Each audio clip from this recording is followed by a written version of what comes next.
घर घरमा नयाँ शक्ति अभियान। अबको निकास आर्थिक विकास समृद्धि सम्भव छ हाम्रै पालामा। घर घरमा नयाँ शक्ति, गाउँ टोलमा विकास समृद्धि। नयाँ शक्तिको महान इच्छा, आधुनिक र वैज्ञानिक शिक्षा। नयाँ शक्तिको मूल मन्त्र समावेशी, समानुपातिक लोकतन्त्र।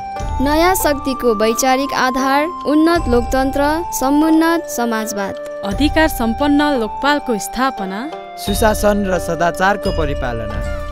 नयाँ शक्तिको अर्जुन दृष्टि देशको तीव्र विकास र समृद्धि।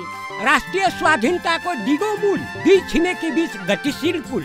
नयाँ शक्तिको प्रमुख सरोकार युवाहरूलाई स्वदेशमै रोजगार। नयाँ शक्तिको एउटै लक्ष्य कालो धन र भ्रष्टाचारको अन्त्य। स्थिरता र समृद्धिको आधार प्रत्यक्ष निर्वाचित राष्ट्रपतीय सरकार।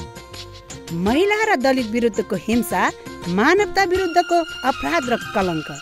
हिमाल, पहाड, तराई, मधेस, इन्द्रेणी